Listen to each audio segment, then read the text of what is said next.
ভাবো তো, হঠাৎ এক রাতে তোমার জীবনে হাজির হলো এক গুমিহ নাইন টেল ফক্স, আর সেই পূরণ করে দিল তোমার জীবনের সবচেয়ে বড় ইচ্ছেটা।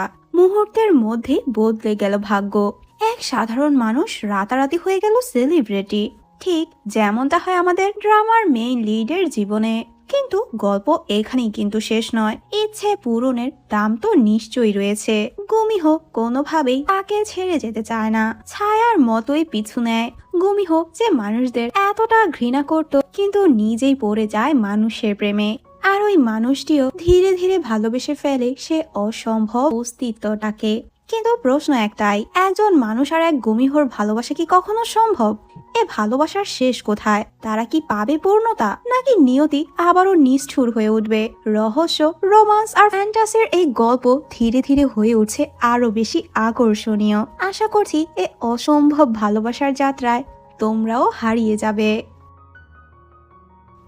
ড্রামাটি শুরু হয় জোসেন যুগের একটি সিন দিয়ে। একটা লোক জঙ্গলে আসে কিছু ঔষধি গাছ খোঁজার জন্য, কিন্তু আশেপাশে কোথাও খুঁজে পাচ্ছিল না। তখনই লোকটি শেয়ালের ডাক পেয়ে প্রচন্ড ভয় পেয়ে যায়। তখনই ওর পেছনে একটা মেয়ে আসে আর বলে, আশ্চর্য, তোমার ব্যাগ খালি কেন? মেয়েটির কথা শুনে লোকটা প্রচন্ড ভয় পেয়ে যায়। কে তুমি? এ জঙ্গলে তুমি কি করছো? মেয়েটি তখন বলে, আচ্ছা, হানিয়াং যাওয়ার রাস্তা কোথায়? লোকটি তো অবাক হয়ে বলে, তুমি হেঁটে হেঁটে গেলে তোমার 20 দিন সময় লাগবে, তুমি কিভাবে যাবে? কিন্তু তখনই পেছনে ফিরে দেখে মেয়েটি তো গায়েব, যেটাতে লোকটি একটু ভয় পেয়ে যায়। কিন্তু তখনই ওর সামনে মেয়েটি আবার চলে আসে, যেটাতে লোকটি প্রচন্ড ভয় পায়। মেয়েটি বলে, আরে আমি তো বলতেই ভুলে গিয়েছিলাম, তুমি যে ঔষধি গাছটি খুঁজছো সেটা তোমার সামনেই রয়েছে। মেডিসিন বানিয়ে ঠিক মতো তোমার মাকে দিও, তোমার মা নিশ্চয়ই সুস্থ হয়ে যাবে। তখন লোকটি একটু অবাক হয়ে যায়, ওর মায়ের কথা মেয়েটি কিভাবে জানলো? কিন্তু গাছটি পেয়ে প্রচন্ড খুশি হয়, ওকে তো ধন্যবাদ বলতেই নেয়। কিন্তু পেছনে ফিরে দেখে আবারও মেয়েটি গায়েব। লোকটি তখন বুঝতে পারে ও তো কোনো মানুষ না।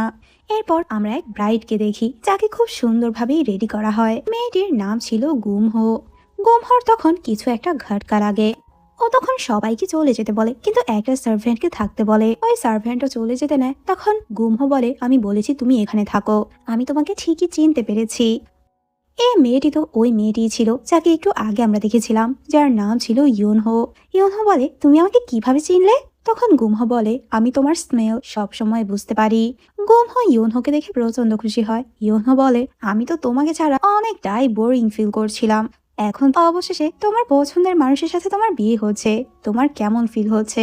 গুমহো বলে, আমার তো সবকিছু স্বপ্ন মনে হচ্ছে, আমি যাকে ভালোবাসি তাকে আমি বিয়ে করতে চলেছি। দুজন দুজনকে অনেকদিন পর দেখে প্রচন্ড খুশি হয়ে যায়। আর এখানে আমরা জানতে পারি ওরা দুজনের কেউই সাধারণ কোনো মানুষ ছিল না, ওরা ছিল গুমিহো, যাদেরকে নাইন টেল ফক্স বলা যায়।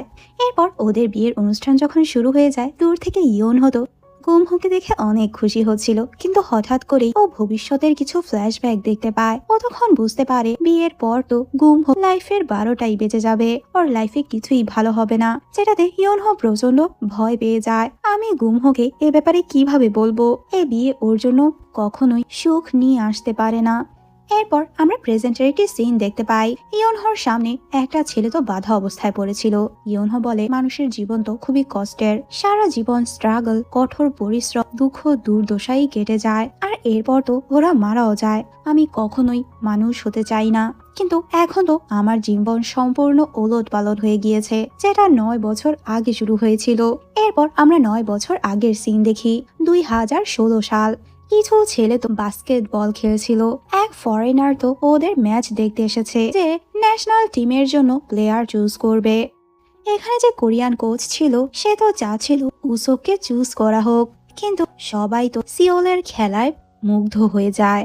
ও এত ভালো খেলছিল যে ওই ফরেনারের কাছে তো সিওলকে প্রচন্ড ভালো লাগে। সিওল যখন গোল দেয় তখন তো সবাই ওর প্রশংসা করতে থাকে। কিন্তু একটু পর আমরা দেখি এত ভালো খেলার পরও কোচ তো ওকে প্রচন্ড বকাবকি করে, এমনকি ও, আমি তোকে আগেই নিষেধ করেছিলাম আজকে নিজের হিরোগিরি না দেখাতে, কে বলেছে তোকে গোল দিতে? এখানে আমরা জানতে পারি সিওলের আর্থিক অবস্থা তেমন ভালো ছিল না, ও তো সময় মতো ইও জমা দিতে পারে না। তখন কোচ বলে, আমি কয়বার বলেছিলাম বল উসোকের কাছে পাস করতে, কিন্তু আমার কোনো কথাই তুই শুনিসনি। ন্যাশনাল টিমের কোচ ওকেই দেখতে এসেছে, তুই কি তোর ফ্রেন্ডকে সাহায্য করতে চাস না? তোর ফ্রেন্ড ন্যাশনাল টিমে গেলে তোরই তো লাভ হবে। তখন সিওল বলে আমি ভুল কি করেছি, আমি শুধু গোলই তো দিয়েছিলাম। যেটা শুনে কোচ আরো বেশি রেগে যায়, তোকে গোল দিতে কে বলেছে। চুপচাপ সিওল এগুলো সহ্য করে যায়। একটু পর সিওল যখন ওখানে ফিরে আসে তখনও দেখতে পায় উসোকের বাবা তো সব প্লেয়ারদের জন্য খাবার নিয়ে এসেছে। উসোকো তখন ওর জন্য খাবার নিয়ে আসে। সিওল তখন খাবার না নিয়ে ওখান থেকে চলে যায়। এরপর দেখি উসোকের বাবা তো কোচকে আরো বেশ কিছু টাকা দিয়ে যায় ওদের সবার ঠিক মতো খেয়াল রাখার জন্য। দূর থেকে সিওল এগুলো দেখতে পায়। পরের সিনে আমরা লি হিউন নামের এক সিওকে দেখতে পাই যে গাড়িতে করে কোম্পানিতে যাচ্ছিল। তখন রেডিওর মধ্যে নিজের কোম্পানির নিউজ শুনছিল, কিন্তু নিউজে তো ওর কোম্পানিরই দুর্নাম করা হচ্ছিল। ড্রাইভার বং এগুলো শুনে রেডিও অফ করে দেয়।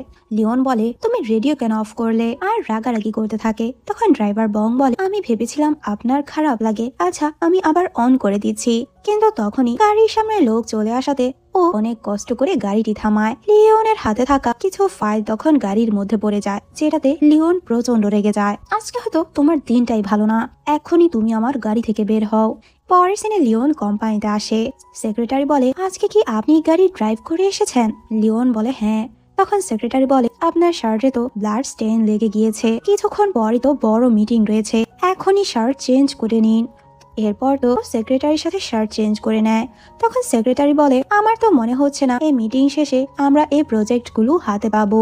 লিওন বলে তুমি টেনশন করো না, আমার কাছে অনেক টাকা রয়েছে যেগুলো দিয়ে আমি অনেক কিছুই করতে পারবো, আমি সবকিছু হ্যান্ডেল করে নেব। এরপর আমরা দেখি ওই মিটিং তো শুরু হয়ে যায়, যেখানে অনেক বড় বড় শেয়ার হোল্ডার ক্লায়েন্টরাও জয়েন করে। প্রজেক্টরে যখন একটি ভিডিও প্লে করতে নেয়, ভিডিও কোনোভাবেই চালু হচ্ছিল না। হঠাৎ করে ওখানে একটি ভিডিও চালু হয়ে যায়, যেখানে আমরা ইউনহোকে দেখতে পাই। সবাই তো অনেক বেশি অবাক হয়ে যায়, এখানে কি কোনো ফাজলামো চলছে? এত বড় মিটিং এর মধ্যে কি ভিডিও চালু হলো? আচ্ছা এ কি কোনো সেলিব্রিটি নাকি?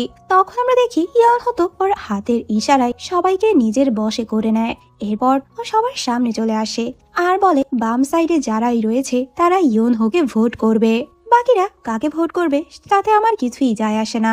আর একটা কথা, আমি এগুলো সব টাকার জন্যই করছি, টাকাকে কে না পছন্দ করে।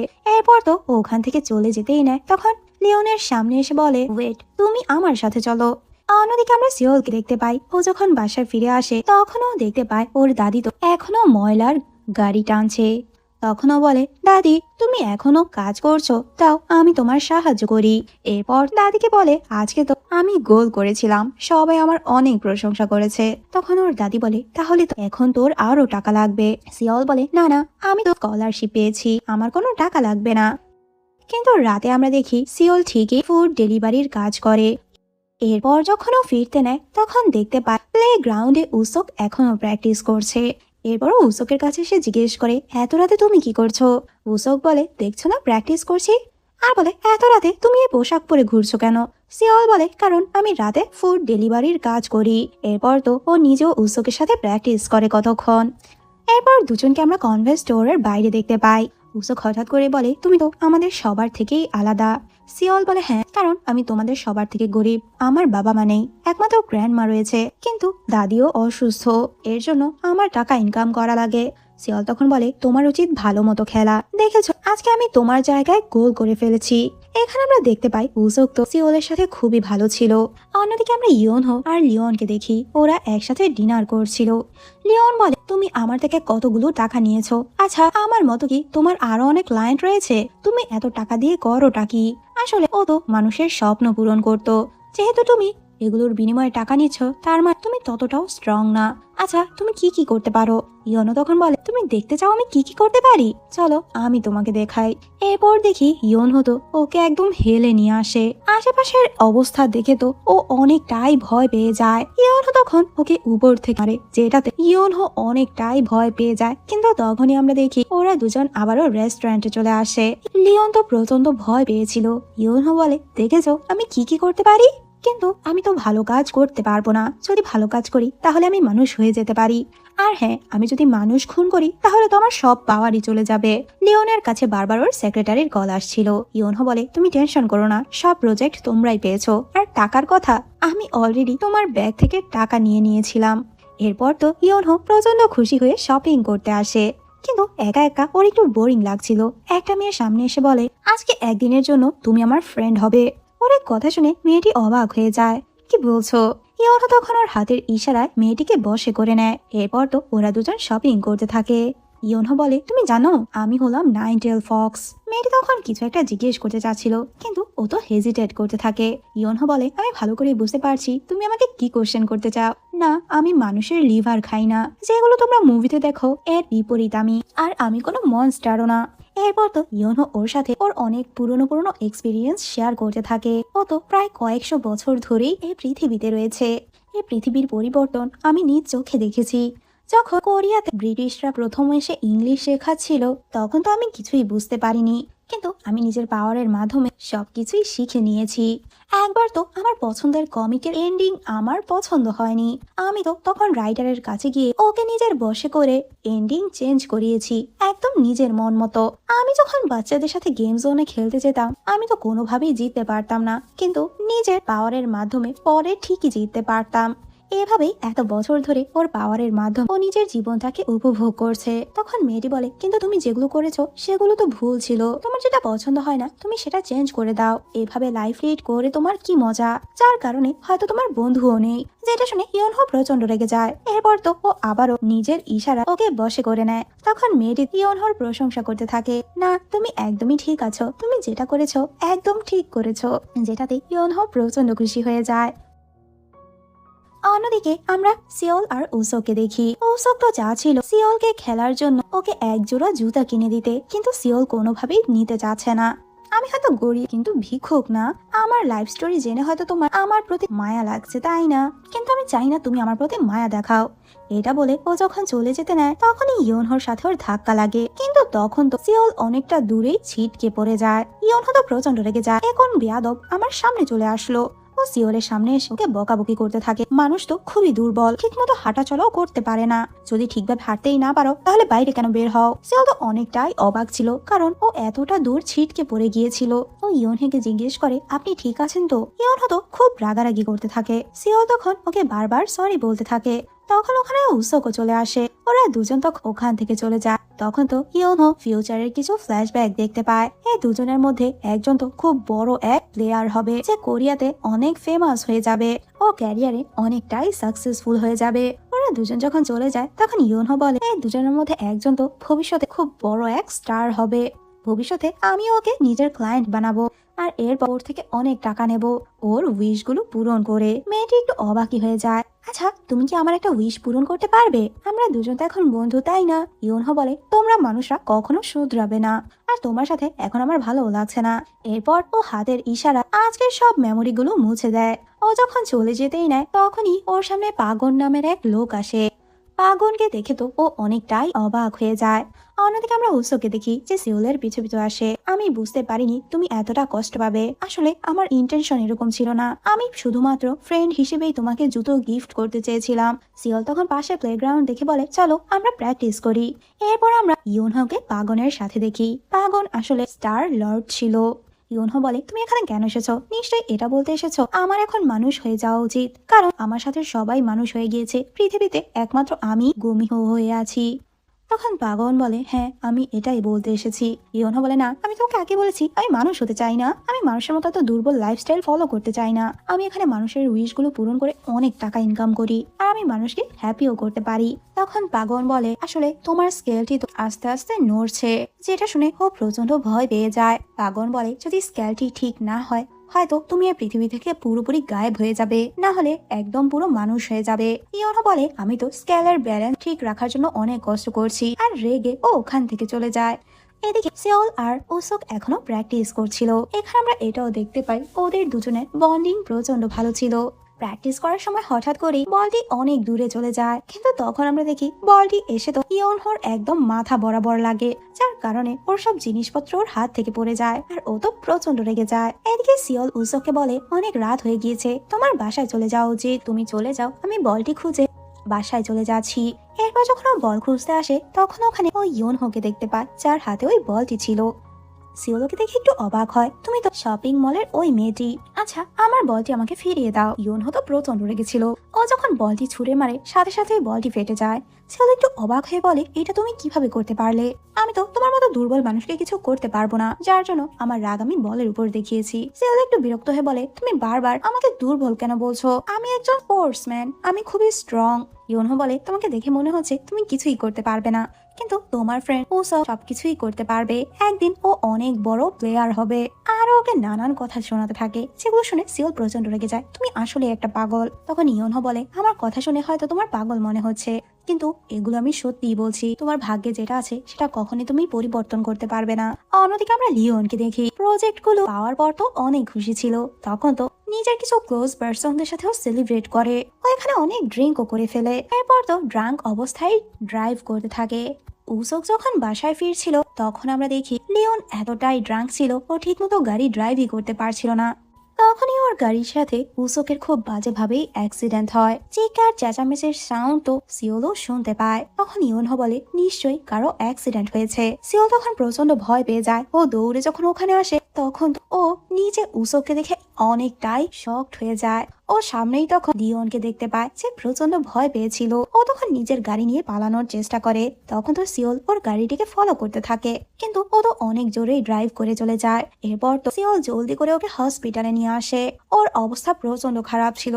এরপর সিওল পুলিশ স্টেশনে এসে সবকিছু জানিয়ে দেয়। ও তো গাড়ির নাম্বারটি নোট করে রেখেছিল। তখন পুলিশ অফিসার বলে, তুমি টেনশন নিও না, গাড়ির মালিককে আমরা খোঁজার চেষ্টা করছি। কিছুক্ষণ পরই আমরা দেখি ওখানে লিওনের ড্রাইভার গং আসে। লোকটির ফেসের অবস্থা খুবই খারাপ ছিল, মনে হয় কেউ ওকে প্রচন্ড মেরেছে। তখন গং বলে, আমি আমার বসে গাড়িটি ড্রাইভ করছিলাম আর ভূতবশত আমার দ্বারা অ্যাক্সিডেন্ট হয়ে গিয়েছে। সবাই তখন অনেকটাই অবাক হয়ে যায়। তখন সিওল বলে, না তুমি মিথ্যে বলছো, আমি ওই স্পটে অন্য একটা লোককে দেখেছি, আমি তোমাকে দেখিনি। অন্যদিকে আমরা লিওনের সেক্রেটারিকে দেখি।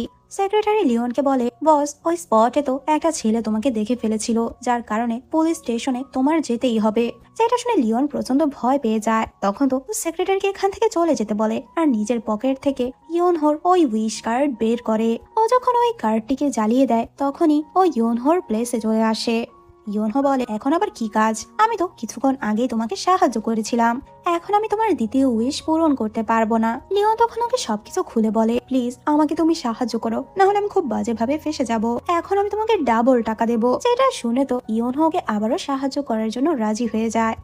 এরপর সিওল যখন উসককে দেখতে আসে তখনও উসকের সামনে ইয়োনহোকে দেখতে পায়। ও তখন অনেকটাই অবাক হয়ে যায়, তুমি এখানে কি করছো? ইয়োনহো বলে, আবারও তুমি?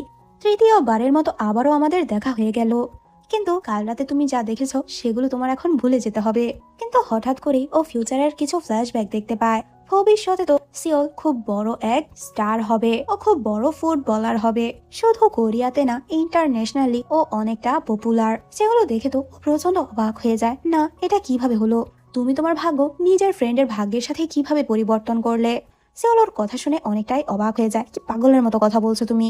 তখনই ইয়োন বুকে প্রচন্ড ব্যথা শুরু হয়। ও তো হাঁটতেও পারছিল না। ওর তখন পাগনের কথা মনে পড়ে। ও ভাবতে থাকে, তাহলে কি সত্যি আমার কাছে বেশি সময় বাকি নেই? ও তখন এগুলো ভেবে পড়ে যেতে নেয়। সিওল ওকে ধরে, তুমি ঠিক আছো তো? কি হয়েছে তোমার? কিন্তু হঠাৎ করে আমরা দেখি অনহর টেলস গুলো বের হয়ে আসে, যেগুলো দেখে তো সিওল প্রচন্ডই শকড হয়ে যায়। ও ভাবতে থাকে, তার মানে এই মেয়েটি কি মানুষ না?